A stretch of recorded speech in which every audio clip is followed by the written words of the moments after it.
오늘은 여러분과 함께 어리석은 인생이라는 제목으로 말씀의 교훈을 살펴보려고 합니다. 오늘의 제목은 어리석은 인생이라고 제가 정했습니다만 인생의 어리석음이라고 여러분이 받아들여도 괜찮으리라 생각이 됩니다. 한 예수님께서 가르치신 말씀이죠. 그래서 이 말씀 속에서 직접적으로 예수님은 어리석은 인생 혹은 인생의 어리석음이 어떤 것들인가에 대해서 교훈하고 계십니다.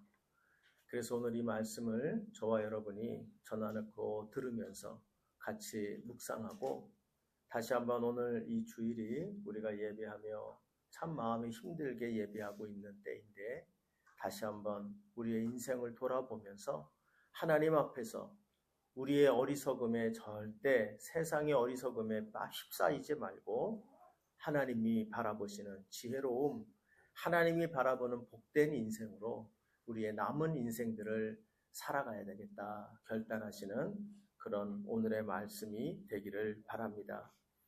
예수 믿는 사람들이 갖고 있는 하나의 아주 무서운 선입견이 하나 있습니다. 그것 중에 하나는 내가 예수만 잘 믿으면 됐지라는 생각을 하는 겁니다. 내가 복된 인생이 된다. 즉 다시 말하면 예수님을 열심히 믿고 따라다니기만 하면 나는 어리석은 인생은 아니야. 이러한 착각을 잘하고 산다는 겁니다. 오늘 본문을 보세요. 오늘 본문의 20절을 보시면 지금 비록 비유에 나오는 말씀이지만 20절을 보면 이렇게 나오죠. 하나님은 이르시되 어리석은 자여 이렇게 얘기하죠.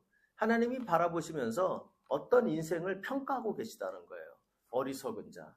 근데 여기 나오는 어리석다라는 단어는 그 구약 성경 히브리 말로 그 말은 바보 멍청이라는 뜻입니다. 그러니까 이게 그렇게 읽으시면 돼요. 이 바보야, 이 멍청아. 하나님이 바라보시며 그렇게 얘기하는 인생들이 있다는 거예요. 근데 충격적인 게 뭐냐? 여기서 말하는 어리석은 자가 어떤 사람입니까? 위에 13절을 보시면 거기 보면 이 사람이 무리 중에 한 사람이라고 나와요. 그렇죠? 무리 중에 어떤 사람이에요. 근데 이 무리는 어떤 무리입니까? 어떤 무리인지는 우리가 딱 알 수 있는 게 12장 1절을 가보십시오. 이 같은 장의 1절을 가보시면 이렇게 적혀 있어요. 그동안에 무리 수만 명이 모여 서로 밟힐 만큼 되었더니 예수께서 먼저 제자들에게 말씀하여 이르시되 라고 적혀 있어요. 그럼 이 무리가 어떤 무리입니까? 예수님의 말씀을 들으려고 모인 무리들입니다. 그렇죠? 근데 어떻게 모였어요? 수많은 무리가 모였다. 온갖 불편을 감수하고 예수님을 따라다니면서 예수님의 말씀을 들으려고 하는 무리 중에 한 사람이에요. 그러니까 이 한 사람은 예수를 따라다니는 한 사람이에요. 그러니까 여러분 우리가 이 말씀을 보면 인생이 바보 멍충이라고 하나님께서 그 지적하시는 인생 중에 어떤 부류가 있느냐? 진지한 열심을 가지고 예수님을 믿고 있어요. 그리고 예수님을 따르고 있어요. 그런데 그 따르는 자들 중에 어떤 자가 있느냐? 여기 말씀하시는 것처럼 어리석은 자여라고 불리워지는 하나님 보시기에 바보같이 예수를 믿고 있는 예수님을 따르고 있는데 멍청이같이 예수를 따르고 있는 자들이 있다. 이렇게 오늘 말씀을 주고 있는 겁니다. 그러므로 오늘 말씀은 예수님을 모르는 자들도 포함이 되어 있겠지만 더 직접적인 말씀은 예수님을 따르는 자들을 향한 그 무리들을 향한 주님의 말씀이라는 사실을 유념해서 들어야 하는 것입니다. 모쪼록 여러분 우리가 예수님 잘 믿기를 바랍니다. 예수님을 우리가 기껏 믿고 하나님 보시기에 이 어리석은 자, 이 바보, 이 멍청이 이런 소리를 들으면서 예수를 믿으면 얼마나 우리가 잘못 억울한 인생이 되냔 말이에요. 그렇죠? 주일 아침에 TV에 제 어렸을 때 제일 억울한 게 9시에 하는 만화 영화를 못 보는 게 그렇게 억울했거든요. 그런데 그렇게 그거 안 봐도 예수님 믿으면 복되다 그러더라고요. 근데 여러분 예수님을 기껏 믿고 우리가 따랐는데 평가가 바보 멍청이라면 얼마나 억울해요. 그렇죠? 그러므로 여러분 바라기는 우리가 오늘 이 말씀을 보면서 예수를 믿으면서도 참으로 바보 멍청이같이 예수를 믿었던 사람들이 있다. 그 사람의 이야기를 들으면서 우리가 절대로 이런 부류에 들어가는 것이 아니요. 주님 보시기에 바보 멍청이가 아니라 지혜롭고 착하고 충성된 종으로 인정받으며 이 땅 가운데 예수 믿는 그런 우리들이 되시기를 간절히 바랍니다. 그러면 여러분 오늘 본문에 이렇게 하나님 보시기에 예수님이 비유를 통하여 바보 멍청이라고 불렀던 예수를 따르는 자, 그의 모습이 어떤 모습인가? 12절을 오늘 본문에서 15절을 한번 가보시죠. 15절을 가보면 거기에 이렇게 얘기가 나오죠. 같이 한번 읽어봅시다. 15절 시작. 그들에게 이르시되 삼가 모든 탐심을 물리치라. 사람의 생명이 그 소유에 넉넉한 데 있지 아니하니라. 아멘. 여러분 이 인생의 특징이 뭐예요? 하나님께서 어리석은 자라고 이야기하는 자가 특징이 뭡니까? 그의 마음이 뭐로 가득 차다? 탐심에 가득 차 있다. 그러니까 한마디로 말하면 탐심이 이끌린, 예수를 믿는데도 그 인생이 탐심에 이끌려 살고 있는 자, 예수를 믿으면서도 탐심에 이끌려 살고 있는 자를 향하여 우리 주님이 뭐라고 말씀하시는가? 거기에 대하여 그는 어리석은 자이다 라고 이야기를 하고 있어요. 그럼 여러분 물어봅시다. 탐심이 뭡니까? 물론 우리가 일반적인 의미는 알죠. 욕심이 가득 찬 상태. 그 탐심이라고 쉽게 얘기하죠. 그러니까 이렇게 얘기하면 어떤 분들은 나는 탐심과 좀 무관해. 나는 탐욕이 없는 인간이야. 원래 욕심이 없어. 이렇게 생각할지 모르겠어요. 그런데 오늘 본문을 보면 예수님의 말씀에 그 탐심을 갖고 사는 자, 탐심에 이끌리는 인생이 어떤 생각을 하며 사는 자들인지를 나타내 있어요. 거기 보면 다시 한번 15절을 보세요. 탐심을 물리치라 그랬죠. 그런데 이 탐심을 물리치라 그러면서 뭐라고 얘기하십니까? 사람의 생명이 그 소유에 넉넉한 데 있지 아니하다. 그러니까 이 탐심에 이끌린다는 성경이 말하는 탐심은 우리가 생각하는 도덕적인 탐심하고는 좀 달라요. 그 왜 그렇게 다릅니까? 보면 이렇게 말할 수 있어요. 여기서 성경이 말하는 15절에 살폈을 때 말하는 탐심이라고 하는 것은 한마디로 말해서 생명의 가치, 즉 인생의 가치가 뭐하고 동일시돼요? 소유의 가치와 동일시해요. 다시 말하면 얼마나 소유했느냐가 얼마나 잘 사느냐를 평가하는 기준이 되고 있는 자예요. 그 인생을 살고 있는 거예요. 즉 얼마나 많은 것을 소유했느냐로 그 인생을 평가하는 거예요. 내 자신을 평가할 때도 야 너는 집이 있어? 야 너는 통장이 잔고가 얼마야? 야 너는 직장을 어딜 다녀? 너는 얼마나 공부했어? 얼마나 가졌어? 얼마나 가진 것을 가지고 자기 인생을 평가하고 사는 거예요. 그게 뭐냐? 탐심에 이끌리는 인생의 특징이라고 말하고 있는 겁니다. 그러므로 탐심에 이끌리는 인생, 그 사람들은 소유의 정도로 인생을 평가해요. 이것이 탐심에 이끌리는 인생이에요. 여러분은 어떠십니까? 제가 이 말씀을 보니까 저는 탐욕이 무지하게 많은 인간이더라고요. 보니까 그런 걸로 다른 사람 안 그런 척하지만 그런 걸로 사람 평가 잘하고요. 내 자신의 인생도 내가 잘 사나 못 사나도 얼마나 내가 가졌느냐, 내가 소유하고 있는 얼마나 가지고 싶은 것을 많이 가지고 있느냐, 이것을 가지고 내 인생을 잘 살고 있느냐 못 살고 있느냐를 평가하는 인생으로 살고 있기 때문이에요. 자, 예수를 믿는데 만약에 탐심, 지금 성경이 말하는 이 탐심에 이끌려 예수 믿는 자들의 특징이 무엇이 되겠어요? 예수님은 분명히 말해요. 지금 오늘 본문을 보면 무리 중에 한 사람이 나와서 예수님께 요구를 합니다. 13절을 보시면 선생님, 내 형을 명하여 유산을 나와 나누게 하소서라고 말해요. 아마 유산을 나누는, 아버지의 유산을 나누는 과정에서 뭔가 자기 생각에 불합리한 문제가 생겼죠. 그 형제가 말을 안 들어요.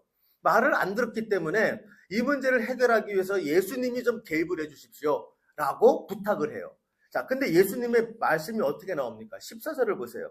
자, 같이 읽어봐요. 14절 예수님 말씀 보면 시작. 이르시되 이 사람아 누가 나를 너희의 재판장이나 물건 나누는 자로 세웠느냐 하시고, 자, 예수님이 지금 태도가 어떠십니까? 이 사람의 지금 이 재산을 나누어 갖게 해주세요. 이 문제를 해결해 주세요. 라고 자기의 소유의 문제를 가지고 나왔어요.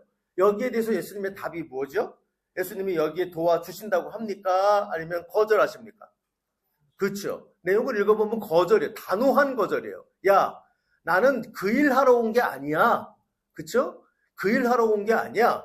라고 말하면서 뭐라고 말합니까? 어리석은 인생, 즉 탐심에 이끌리는 어리석은 인생에 대하여 지적을 하고 계세요. 그러므로 여러분, 이 예수님의 말씀을 예수님이 어떤 분인지를 자기를 알기를 원하시는지를 우리는 명확히 알게 돼요. 예수님은 우리 인생에 어떤 문제를 해결하기 원하십니까? 그분은 우리의 생명의 문제를 해결하기 위하여 오신 분이지 소유의 문제를 해결하는 분이 아니라는 거예요. 우리 주님이 이것을 꼭 기억하기를 원하고 계세요. 자, 예수를 믿는데 내 인생의 소유의 문제를 해결하기 위하여 예수를 믿으면 어리석게 예수를 믿는 모습이에요. 그러나 지혜롭고 하나님이 원하시는 예수 믿음의 모습은 뭡니까? 예수 믿음이 생명의 문제, 내 인생의 생명의 문제를 해결하기 위하여 예수를 믿는 자들, 그것이 진정 주님이 바라는 예수 믿는 지혜로운 인생의 모습이다 하는 것을 알게 하는 거예요. 사랑하는 여러분 물어봅시다. 여러분 예수를 왜 믿습니까? 여러분 어떤 문제를 해결하기 원합니까? 예수 믿고 좀 잘 살고 싶어요? 예수 믿고 좀 집 문제, 예수 믿고 내 인생에 가득 찬 좀 돈 문제, 또 여러 가지 학벌 문제, 가지지 못해서 안타까운 거 예수 통해서 더 많이 갖는 그 내 인생의 소유의 문제를 해결하기를 위해서 예수를 믿는다면 그 예수는 잘못 믿는 거예요. 예수님은 거절합니다. 나는 너에게 소유의 문제를 해결하러 온 게 아니야. 너에게 해결하려고 하는 너의 문제는 바로 생명의 문제야. 사랑하는 여러분, 우리가 이 사실을 꼭 기억하기를 바랍니다. 예수를 믿는 이유가 무엇이냐? 예수를 믿어서 잘 먹고 잘 사는 게 없다는 게 아니지만 잘 먹고 잘 사는 것을 주시는 이유는 무엇을 깨닫게 하기 위함이에요? 예수에게 무엇이 있다? 생명이 있다. 예수 믿는 것은 생명이 걸린 문제다. 이것을 꼭 기억하게 하기 위하여 우리 예수님이 우리에게 자기가 우리의 세상의 것들을 축복하시고 있다는 걸 알아야 돼요. 세상에 축복을 주시기 위하여 오신 예수가 아니요, 생명의 문제를 해결하기 위하여 오신 것이 예수이시다. 여러분 오늘도 예수님을 잘 믿는 우리가 되기를 바랍니다. 예수를 믿어 생명의 문제를 해결받는 여러분이 되시기를 주님의 이름으로 부탁합니다. 생명의 문제가 아니라 이 소유의 문제를 위하여 예수 믿기에 힘쓰는 자들이 된다면 오늘 본문에 나오는 어리석은 인생으로 전락하고 말 것이라는 것, 이것을 명심하는 저와 여러분 되시기를 주의 이름으로 간절히 부탁합니다. 자, 그렇다면 오늘 본문에서 이제 주님께서 자기에게 소유의 문제를 해결해 달라고 온 자에게 거절하셨죠. 그리고 난 다음에 우리 주님이 이제 비유를 들어요. 너가 문제가 뭔지 알아? 너의 문제를 내가 지금부터 이야기를 해주지 라고 하면서 16절부터 21절까지 하나의 예를 들어줍니다. 그러면서 어리석은 인생, 하나님 앞에서 인생을 정말 어리석게 사는 모습이 이런 모습이야 라고 하면서 이 예를 들어주고 있어요. 그래서 여러분 이 예는요, 여러분이 잘 묵상하기를 바라요. 제가 이 말씀으로 여러 번 설교했지만 사실은 젊었을 때는 조금 더 멋모르서 함부로 설교했던 것 같아요. 근데 이번에는 설교 준비하는데 힘들더라고요. 뭐 주말에 어려움도 일도 있어서 그런지도 모르겠지만 왜 힘든고 하니 인생을 조금 더 아니까, 그리고 이 말씀 앞에 내 자신을 비춰보니까 나도 정말 너무 목사이고 말씀을 전하면서도 얼마나 어리석게 살고 있구나 하는 걸 다시 한번 깨닫게 됐어요. 사랑하는 여러분, 제가 절대로 지혜롭게 잘 살아서 이 말씀 드리는 게 아니고요, 말씀 앞에서 저와 여러분이 비춰보며 정말 어리석은 인생이, 주님이 말씀하신 어리석은 인생이 이 모습이로구나, 이 모습이 우리 안에도 나에도 있구나, 이것을 보면서요 우리 모두가 정말 이 땅 살아가는 날 동안 얼만큼 살지는 아무도 몰라요. 그렇죠? 세상 사람들도 그러더군요. 오는 순서는 있어도 가는 순서는 없다 그래요. 맞아요. 얼마큼 살지 아무도 몰라요. 그러나 사는 날 동안 주님께 인정받는 지혜로운 인생으로 사는 축복이 있기를 간절히 바랍니다. 그러면 이 예화에 나와 있는 어리석은 인생의 특징 몇 가지를 살펴보도록 합니다. 첫째, 오늘 본문을 보면 이 어리석은 인생, 주님이 말하는 대표적인 어리석은 인생의 주된 특징이 뭐냐? 바로 인생의 주인이 나라고 생각하며 사는 거예요. 인생의 주인이 나라는 거예요. 전부 내 거. 오늘 본문을 보면 한 부자가 여기에 나옵니다. 16절을 보면 이렇게 나오죠. 비유로 그들에게 말하여 이르시되 한 부자가 그 밭에 소출이 풍성하니.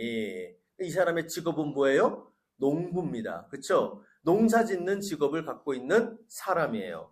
근데 소출이 풍성하다라는 것, 이걸 보면 이 사람은 굉장히 성실하게 열심히 사는 사람이에요. 남 등쳐먹고 돈을 번 게 아니죠. 그게 아니라 이 사람은 자기가 노력하고 땀 흘려서 정직하게 돈을 많이 번 부자예요. 그러니까 이 부자는 그렇게 질 나쁜 사람이 아니에요. 굉장히 성실하고 부지런한 사람입니다. 그러니까 이렇게 소출이 풍성한 것을 얻죠. 여러분이 여기 중에 농사 해보신 분이 없지요? 그렇죠? 예, 저도 해본 적은 없지만 농사만큼 정직한 건 없어요. 그렇죠? 때때로 내가 심은 만큼 거둬지지 않을 때는 있을지 몰라도 땀 흘리고 해야 될 때 하고 나가서 일하는 것을 열심히 하지 않는데 밭에 소출이 풍성한 경우는 없어요. 부지런하고 성실하게 사는 사람이에요. 이건 분명한 얘기예요. 자, 그런데 이 사람의 살아가는 생각이 나타납니다. 자, 17절 제가 읽어보죠. 심중에 생각하여 이르되 내가 곡식 쌓아둘 것이 없으니 어찌할까? 18절 또 이르되 내가 이렇게 하리라. 내 곡간을 헐고 또 크게 짓고 내 모든 곡식과 물건을 거기 쌓아두리라. 19절 또 내가 내 영혼에게 이르되 영혼아 내가 여러 해 쓸 물건을 많이 쌓아두었으니 평안히 먹고 평안히 쉬고 먹고 마시고 즐거워하자 하리라 하되. 자, 여러분 지금 이 말씀을 쭉 읽으면서 이 사람의 생각이 이런 생각으로 살았다고, 평생 살았다고 나와요. 근데 이 사람의 지금 얘기하고 있는 생각의 이야기 중에 제일 많이 나오는 단어가 뭐라고 생각해요? 그렇죠? 뭐가 제일 반복됩니까? 내가. 우리 본문에는 지금 이게 요 17절부터 19절까지 제가 세보니까 우리 번역된 거에는 6번이 나와요. 그런데 여러분 헬라어에는요 어떤 특징이 있냐면 여기 보면 쌓고 쉬고 먹고 마시고 즐거워하고 요 단어마다 헬라어에는 뭐가 있냐면 모든 동사의 주체가 누구인지가 나와요. 그러니까 이거는 이렇게 읽어도 된다고요. 내가 쉬고 내가 먹고 내가 마시고 내가 즐거워하자라고 한다는 거예요. 그러니까 여러분 이 사람의 생각이 이 사람의 생각의 특징이 뭐예요? 온통 그 생각에 뭐밖에 없어요? 나밖에 없어요. 나. 모든 것이 자기밖에 없어요. 그리고 이 사람의 문제가 뭡니까? 이 사람의 문제는 자기의 소유는 누구 거? 내 거. 그리고 자기의 생명도 누구 거? 내 거. 소유와 생명 모두가 내 거라는 생각으로 산다는 거예요. 어리석게 사는 사람의 대표적인 특징. 인생의 모든 게 내 거. 다 자기 거라는 거예요. 내 인생은 나의 것. 이게 이 어리석은 인생을 사는 주님이 말씀하시는 어리석은 인생의 대표적인 특징이 자기 인생에 가지고 있는 모든 게 내 거라고 생각을 하며 사는 어리석음이라는 거예요. 그런데 이 사람의 어리석음이 언제 드러납니까? 20절을 보세요. 20절을 보시면 자, 같이 읽어봐요. 시작. 하나님은 이르시되 어리석은 자여. 자, 그 다음 읽으세요. 시작. 오늘 밤에 내 영혼을 도로 찾으리니 그러면 내 준비한 것이 누구의 것이 되겠느냐 하셨으니. 자기의 소유도 자기 거, 생명도 자기 거라고 우기고 살았어요.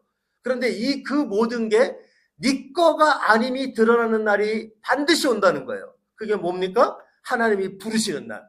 그렇죠? 하나님이 불러가면 네가 가지고 있던 거 누구 거? 네가 가지고 있던 생명 누구 거? 대답해봐. 이렇게 얘기하는 거예요. 여러분 우리가 대신 대답해보죠. 누구 겁니까? 우리는 참 지혜로운 분들이시군요. 그렇죠?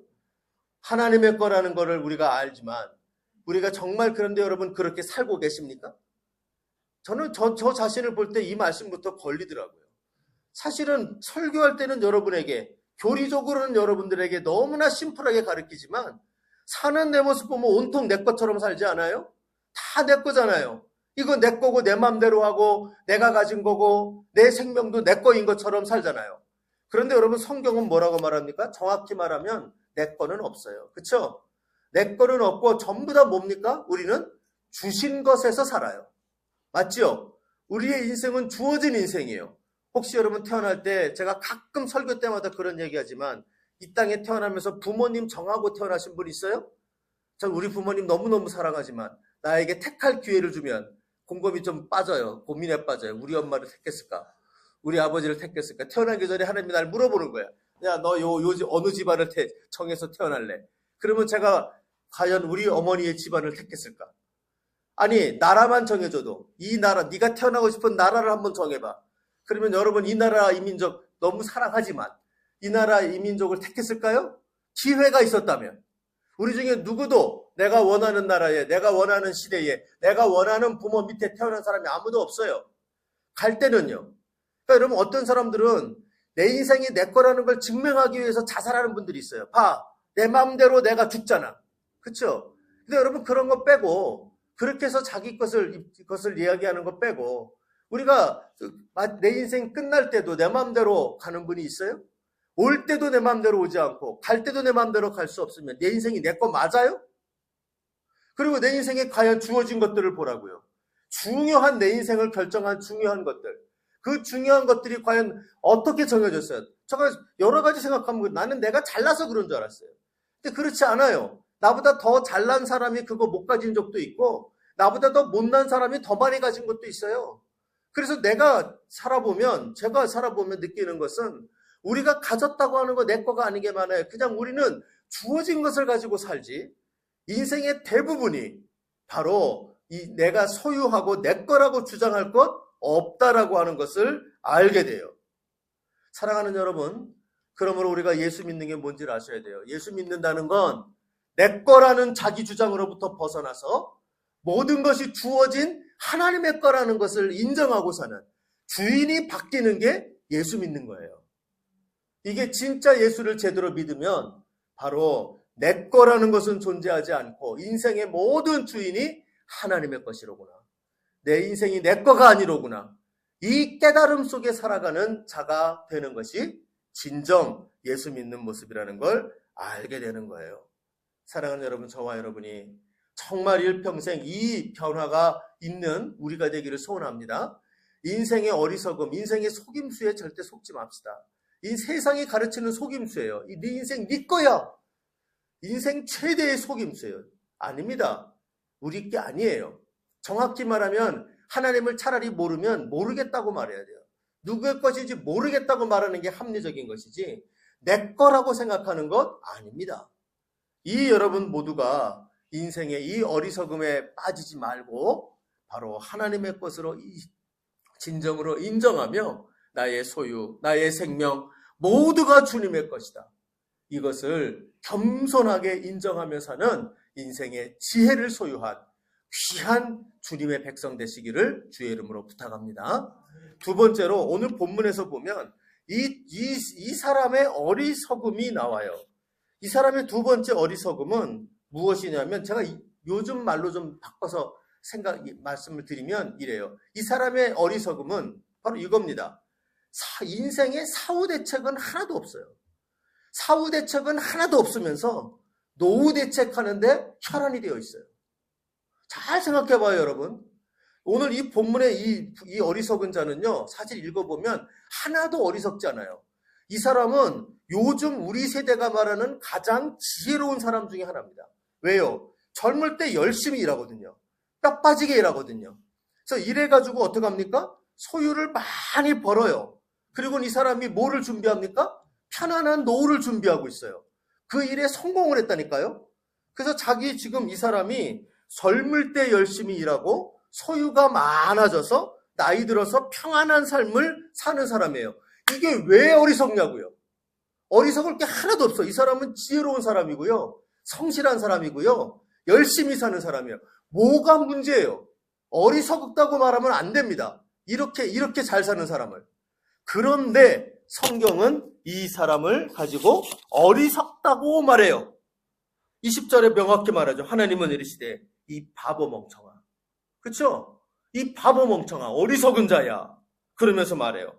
그러면서 뭐라고 말합니까? 오늘 밤에 내 영혼을 도로 찾으리니 그러면 내 준비한 것이 누구 것이 되겠느냐?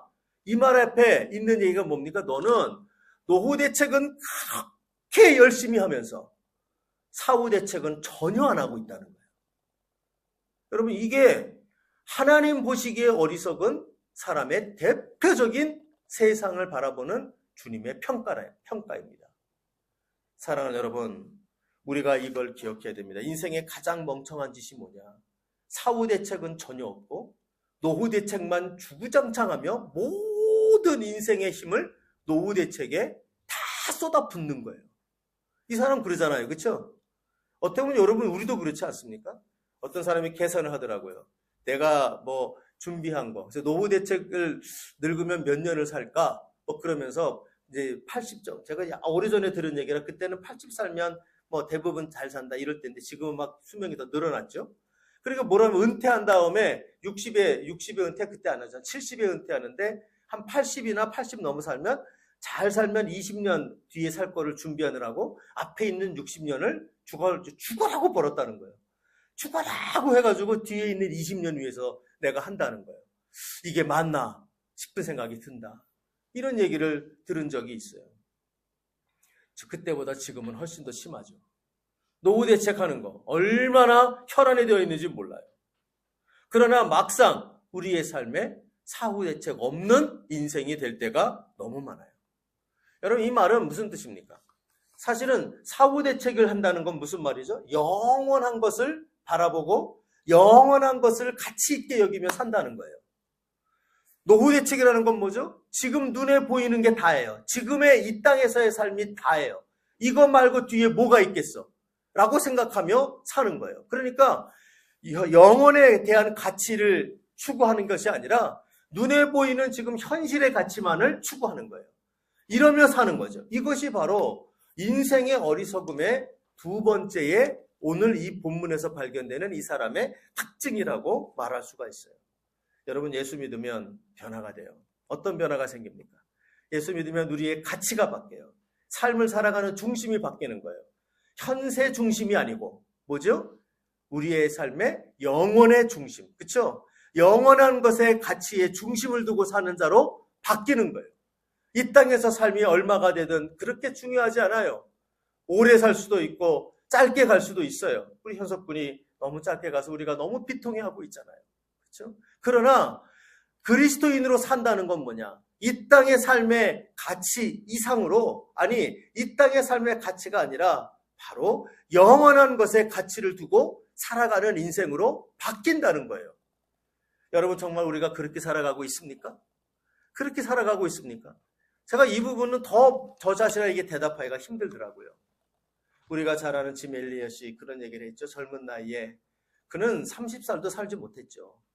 피튼 대학이라고 하는 당시의 명문을 나와서 선교사로 나간 자마자 그 첫 착륙하자마자 몇 시간 안에 살해를 당하고 말죠. 순교를 하죠.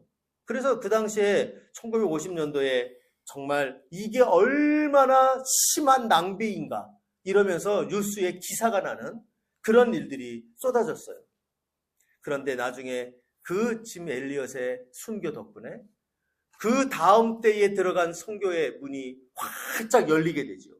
온 부족이 다 예수 믿는 부족이 되고요. 삶을 다 살아난 자가 됐어요. 짐 엘리엇의 일기장에 있었던 유명한 글귀가 있죠.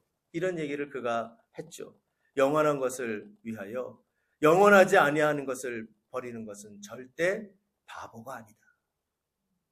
영원한 것을 예수 믿고 사는 것이 우리에게 있어서 지혜가 되는 것은 현실에 우리가 가치에 두고 사는 것이 아니요. 영원한 것에 가치를 두고 영원한 것을 추구하며 영원한 것을 우리가 더 가치 있게 여기며 사는 인생이 될 때 그것이 바로 예수 믿는 자의 참된 변화요. 그것이 예수 믿고 따라가는 자의 지혜가 되는 것이다 하는 것을 보여주고 있어요. 여러분, 저와 여러분이 이러한 삶이 되어졌으면 정말 좋겠습니다. 세 번째로 오늘 본문에 나오는 주님이 가리키는 어리석은 인생의 세 번째의 모습이 나와요. 이 모습을 살펴보면 이 인생은 어떤 인생이냐면 한마디로 말하면 쌓는 일에 자기의 인생을 소진하는 인생이에요. 이 인생의 특징을 보면요, 모조리 쌓는 일에만 전념하다가 마지막까지 쌓고 죽었더라요. 쌓고 끝나는 인생이에요. 여기 보면 인생의 어리석음이에요. 17절을 보세요. 이 사람이 심중에 생각하여 이르되 내가 곡식 쌓아둘 것이 없으니 어찌할까? 하나의 이거는 곡식 쌓는 건 하나의 이거는 그 예죠. 곡식을만 쌓는 게 아니죠. 그 인생의 특징이 뭡니까? 모든 방향성이 행동하는 방향성이 쌓는 거예요. 쌓을까? 그러니까 얼마나 잘 쌓느냐? 18절을 보니 내가 이렇게 하리라 내 곡간을 헐고 더 크게 짓고 내 모든 곡식과 물건을 거기에 쌓아두리라. 그냥 인생이 쌓고 꽉 차면 창고를 늘려서 더 쌓고 어떻게 더 쌓을까? 어떻게 더 쌓을까에만 아주 막 모든 것에 진력을 하는 인생이 되어져 있는 거죠. 그리고 이 쌓고 쌓다가 마지막에 19절에 가서는 이렇게 말하죠. 만족스러워요. 내 영혼아 여러 해 쓸 물건을 많이 쌓아두었으니 평안히 쉬고 먹고 마시고 즐거워하자라고 말해요. 그런데 21절을 가면 이 인생을 평가를 이렇게 합니다. 자기를 위하여 재물을 쌓아두고 쌓다가 죽은 자. 자기를 위하여 재물을 쌓은 인생. 그러니까 쌓는 인생이 쌓는 인생. 그러니까 이 사람은 인생의 모든 방향이 바로 얼마나 내 인생의 곳간에 쌓는 것이 자기의 인생을 잘 살았느냐를 평가하고 있는 모습이에요. 쌓고 쌓다가 죽은 거예요. 끝. 그 인생이 그렇게 끝났어요. 이게 바로 어리석기 짝이 없는 인생의 모습이 쌓는 일에만 모든 인생을 쏟는 자, 어리석은 인생의 특징이라는 거예요. 그러면 여러분, 이 어리석은 인생의 반대는 어떻게 사는 거죠? 그 쌓는 대상이 달라야 된다 그래요. 21절을 한번 보죠. 중요한 구절이죠. 같이 읽어봅시다. 자, 주님이 말하는 지혜로운 인생이 어리석은 인생에 반대되는 모습이죠.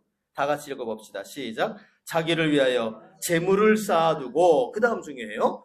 하나님께 대하여 부요하지 못한 자가 이와 같으니라. 아멘. 어떤 자가 되는 겁니까? 예수님을 믿고 제대로 따라가는 자가 된다는 건 자기를 위하여 쌓는 인생에서 이제 어떻게 사는 거예요? 하나님 앞에 쌓는 인생이 되는 거예요. 자기를 위하여 쌓는 게 아니라 주를 위하여 쌓는 인생, 주를 위하여 쓰는 인생. 한마디로 여러분 이 인생이 삶의 모습이 바뀌는 겁니다.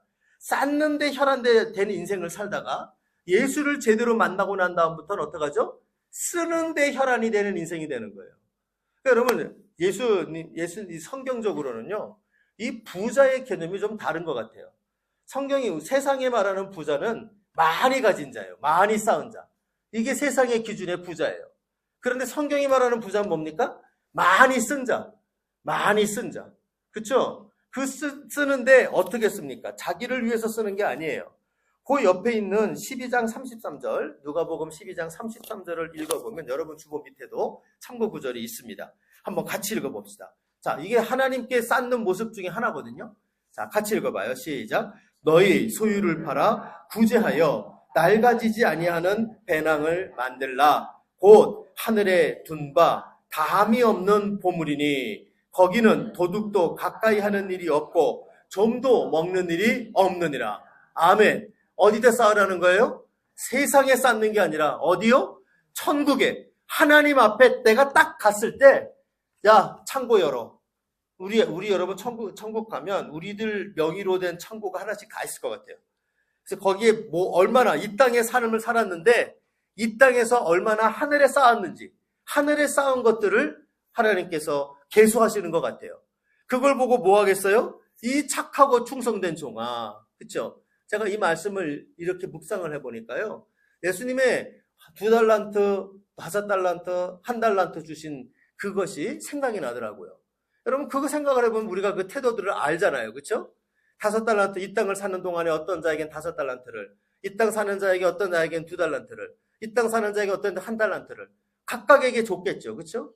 그런데 이것을 가지고 어떻게 하느냐? 자기 것을 위해서 쌓느라고 하늘의 창고에는 텅텅 비어버리는 거예요. 그렇게 됐을 때 악하고 게으른 종이 되는 거예요. 그러나 우리가 이 땅에 있는 것을 가지고 정말 쌓는 일에 쓰는 것이 아니라 하늘의 창고에 쌓는, 다시 말하면 이 땅에서 내게 주신 것을 잘 소비하는, 주의 영광을 위하여, 복음을 위하여, 그리고 다른 사람들을 구제하는 일을 위하여, 주의 말씀을 위하여, 하나님이 내게 주신 건강, 하나님이 내게 주신 물질, 하나님이 내게 주신 은사, 하나님이 내게 주신 각종 모든 이 땅에서 갖고 있게 하신 것을 가지고 하늘을 위하여 쌓는 인생이 될 때, 그것이 바로 지혜로운 인생이 되는 것이다. 이렇게 이야기해주고 있는 것 같아요. 여러분, 바라기는요, 저도 이 땅에 있는 것이, 우리가 참 이 자본주의 사회에서 살면서 세상을 모든 걸 다 그걸로 평가하잖아요. 너 잔고가 얼마야? 뭐 이걸로 평가받고요. 정말 세상에서 뭐 학벌, 혹은 뭐 인기, 외모, 기타 등등으로, 특히 돈으로 우리가 평가받기가 일쑤지만, 이런 세상에서 여러분 우리가 이렇게 살아간다는 건 너무나도 어려운 일이지만, 그럼에도 불구하고 우리 하나님 예수를 만난 우리는 미련하고 어리석은 인생이 아니라 이 지혜로운 인생으로 살아가기 위해 힘쓰는 자들이 되어야 할 것이에요. 이제 여러분 우리가 말씀을 정리하겠습니다. 이제 본격적으로 2월이 돼서 2025년도를 우리가 이제 본격적으로 살아간다고 생각이 돼요. 참으로 바라기는요, 우리가 지난 한 달 동안 복된 하나님의 사람의 설교 말씀을 들었는데, 오늘 주님이 이야기하는 이 어리석은 인생의 이야기, 혹은 인생의 어리석음에 대한 이야기를 우리가 들으면서 우리 모두가 예수를 믿는 것으로만 안주하지 말고, 예수를 믿는 것으로만 안주하지 말고, 예수의 믿음은 내 인생에 변화가 나타나야 되는 것이라는 걸 기억하고, 어리석은 모습으로 예수를 따라가는 자 우리 중에 아무도 없고, 우리 모두가 이 땅 사는 날 동안 참으로 지혜로운 인생으로 살아가는 은혜가 있기를 바랍니다. 이것을 위하여 인생의 주인이 나라는 세상이 주는 거짓말에 속지 맙시다. 절대 우리가 주인이 아닙니다.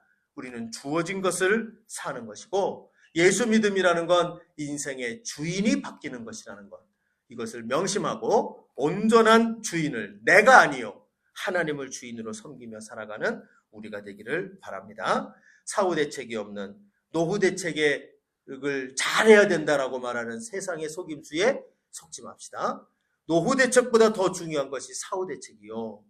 우리가 현실을 잘 사는 것, 현세를 잘 사는 것 중요하지만, 현세를 잘 사는 것보다 훨씬 중요한 게 영원의 가치, 영원한 것에 가치를 두고 사는 것이라는 것, 이것을 절대 잊지 말고 우리가 이 땅 사는 날 내내 세상 속에서도 잘 살아야 되지만 영원의 가치 속에 우리가 붙들려 사는 그런 우리가 되어지기를 주님의 이름으로 부탁합니다.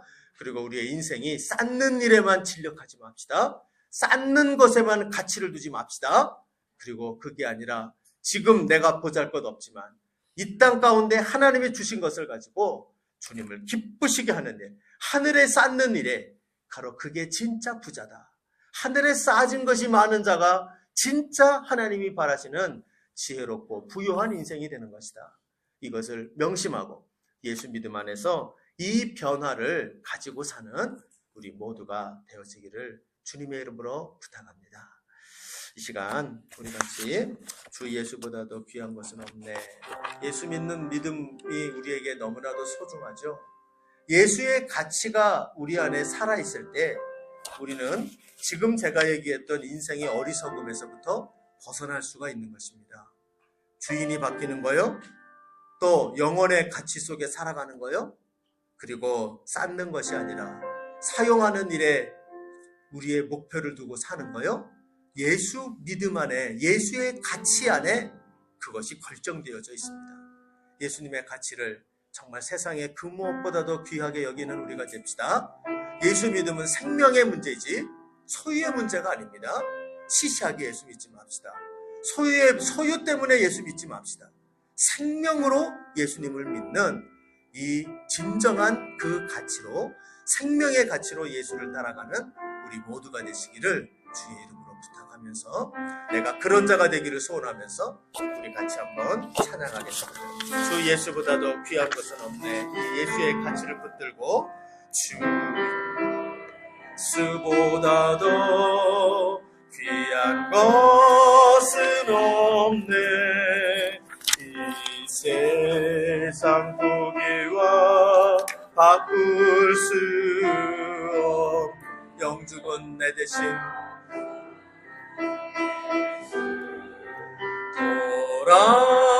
돌아가신 그 놀라운 사랑 있지.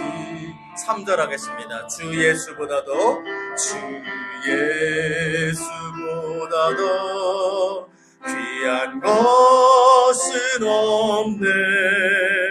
이 세상 행복과 바꿀 수 없네. 유혹과 핍박이 몰려와도 주 섬기는 내 마음 변치 않아. 세상 즐거움, 세상 즐거움 다 버리고 세상 자랑 다 버렸네. 주 예수보다도 귀한 것은 없네. 예수 밖에는 없네. 제가 기도하겠습니다. 하나님 아버지, 주님이 없으면 죽을 수밖에 없고, 주님이 없으면 오늘 이 말씀에 나와 있는 어리석은 인생으로 밖에는 살 수 없는 자인 나입니다. 그러나 주님께서 웬 은혜로 내 영혼에 찾아오셔서 나의 마음의 문을 열고 들어오시고 좌정하여 주심으로 말미암아 변화되게 하여 주시니 감사합니다. 내가 인생의 주인이 되지 아니하고 내 인생이 오직 주님 하나님이 바로 내 인생의 주인임을 깊이 깨달으며 살아가는 정말 지혜로운 인생 되도록 주님 도와주시옵소서. 사후 대책도 제대로 하지 않으면서 노후 대책에 힘써야 된다고 가르치는 세상입니다. 그러나 주님, 우리가 이 땅에서 예수님을 붙들고 살아가기에 우리는 영원한 것에 대한 준비가 되어 있는 줄로 믿습니다.